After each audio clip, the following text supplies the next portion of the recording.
So much is changing, isn't it? Every day another news update, and we're never sure what will happen next, what to expect. I don't just mean which government minister will appear on the podium today. But it must have been like that, mustn't it, following Jesus around too? I don't mean with the government ministers. Never being sure what to expect. What would he do? What would it mean for you? I mean, imagine what it must have been like in the lead up to Easter. Imagine what it must have been like that Palm Sunday for one of those guys. I was there, that day. We'd been following Jesus around for several years by then. Never quite sure what would happen next, though. And now we were leaving Jericho. Jericho at the bottom of the world, 1,000 feet below sea level. I remember leaving the palm trees and setting off on that hot, dry, sandy road, up and up and up towards Jerusalem, 3,500 feet up, over 20 miles. That road goes through hills and rocks. It's barren and it's dangerous as well. Jesus even told a story about it. You might have heard it. The one about that guy from, some area. Samaria. We like making jokes about the Samaritans. Although Jesus saw it rather differently. But there were no bandits today. Today there were lots of us. And part of me felt really excited. I remember looking round at the crowd. Some who'd been following Jesus for 3 years. Some for only, 3 hours. I remember seeing Bartimaeus over there. He'd had his vision restored by Jesus in more ways than one. And then there was Zacchaeus. He'd had his life and his love restored by Jesus. That's worth celebrating, isn't it? Maybe it's happened to you. As we walked on, other travellers asked us what was going on. I remember telling one, I said, we're following Jesus to Jerusalem. I think he's the Messiah, God's special chosen one, the one we've been waiting for. I've no idea what's going to happen next, but it's always exciting with Jesus. I can't wait. And I couldn't wait. I was still talking to that guy as we eventually reached the green of the Mount of Olives. Jesus was on a donkey now, a bit strange for a king. The crowd was getting bigger. People were shouting and cheering his name, waving palm branches, people quoting bits of the Bible, throwing their coats on the path. They were hailing him as the Messiah. I've still got a piece of my branch now. It's a memory. And then as we came over the brow of the hill and saw Jerusalem ahead, people began to sing the great song of praise. We always sang it when we went up to Jerusalem for Passover festival. But this time it had a new significance. We all joined in, thanking and praising God for who he is, for all he'd done, for all he was doing, especially through Jesus. It's always good to thank him for those things, isn't it? Well, we sometimes forget. The song is Psalm 118. It goes something like this. Give thanks to the Lord, for he is good. His love endures forever. Let Israel say his love endures forever. Let the house of Aaron say his love endures forever. Let those who fear the Lord say his love endures forever. Blessed is he who comes in the name of the Lord. From the house of the Lord we will bless you. The Lord is God, and he has made his light shine upon us. With boughs in hand, join the festival procession up to the horns of the altar. You are my God, and I will give you thanks. You are my God, I will exalt you. Give thanks to the Lord, for he is good. His love endures forever. I'm sure one day we'll have a new tune to that as well. We swept down the Mount of Olives like a bubbling river, surrounding Jesus on the donkey, cheering, singing across the valley, and we poured into the city. I still remember passing the gateway. I remember the shadow. We were singing the psalm louder than ever. This is the day the Lord has made. Let us rejoice and be glad in it. But even amidst the excitement, I felt a slight shiver. Maybe it's just the cold, the shade. Maybe I remembered that we were on the home territory of Jesus' enemies, his opponents. Or maybe it was the memory of some of the things that Jesus said that disturbed me. His talk of death and of heaven. For a moment I was tempted to hold back. But I couldn't, could I? We were rushing forwards. We were excited. You wouldn't have held back, would you? The song went on. "O Lord, save us. O Lord, grant us success." But save us from what? And what kind of success did we want? What did we want? What did we expect from Jesus? For that matter, what do you want for him now? What do you want from Jesus? What do you expect?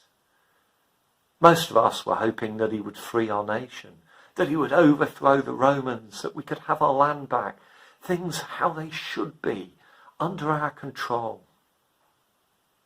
But the only thing he overthrew were the money changers, tables in the temple. We were praying for our freedom. Maybe you are. But Jesus saw it differently. His priorities were different. Do you know what I mean? It was starting to turn nasty then. What an uproar. The chief priests were livid. And then he healed a few people. Oh yes, right in front of their eyes. It was really exciting. And there was still lots of us. But we were getting a bit scared now. Only the children were still shouting their song. Hosanna to the Son of David. The chief priests told them to shut up. Something about respect. I'm ashamed to say I told my daughter to stop singing too. Embarrassment, fear, I don't know.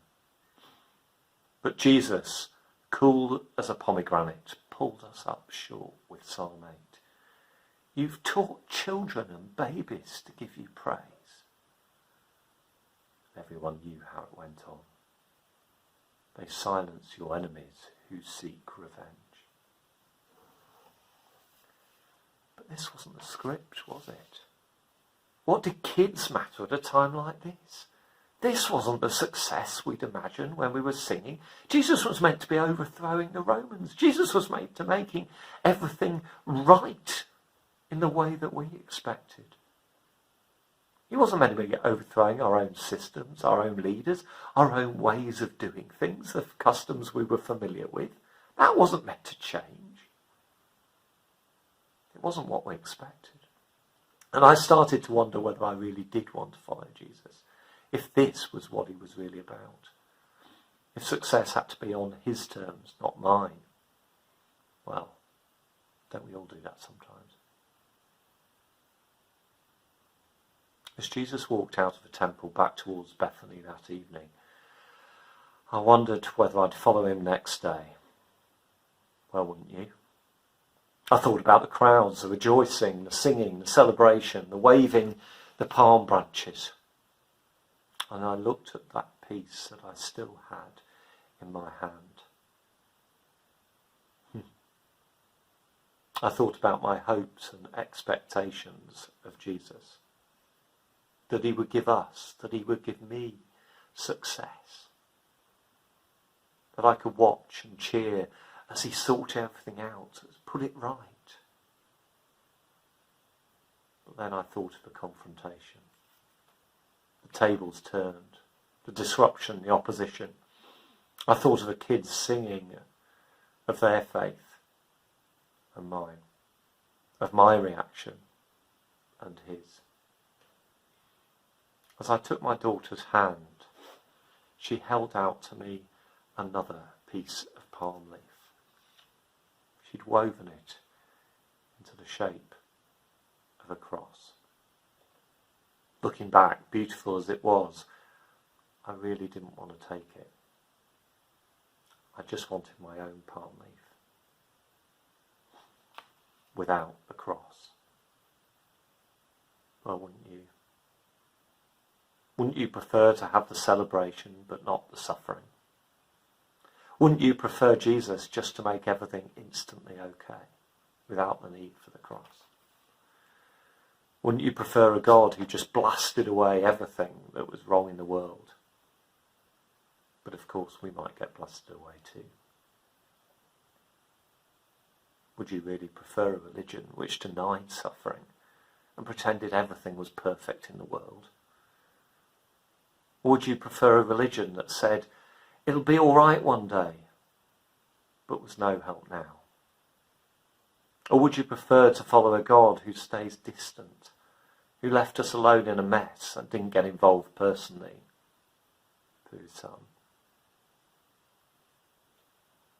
The thing is, I suspect we all want those sorts of religions sometimes, but Christianity is different. Following Jesus is different. Suffering and the pain of a broken world are there at its centre. Following Jesus isn't easy, is it? And God never said it would be.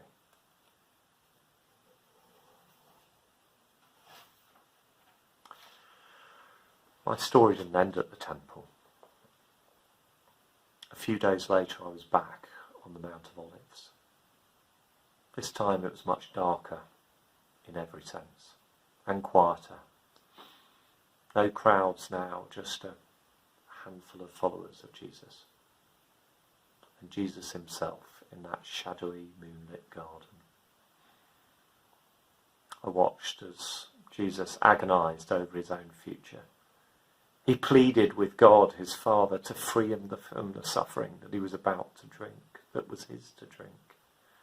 He could see what was coming, and yet he still said to God, not my will, but yours be done. Not my will, but yours be done. The very words that so many of us couldn't manage to say a few days before. The words he himself taught us to pray. Your will be done. I wanted the conquering Palm Sunday hero. I wanted success, not suffering, not this. The people's hero.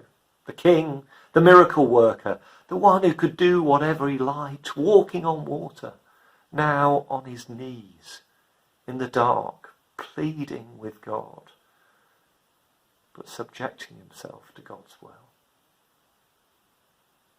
And then being beaten, whipped, humiliated, executed on a cross.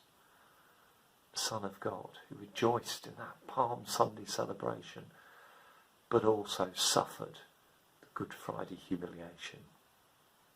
Following God, God's ways, his Father's ways, for my sake and for yours. The same God calls each of us, me and you, to follow him, no matter what's going on in the world, trusting him no matter what lies ahead. Following Jesus isn't easy. He never said it would be. His path is one of humble obedience to God. It led to conflict, rejection, pain, suffering, and death. I wonder, can we, like him, pray, not my will, but yours be done?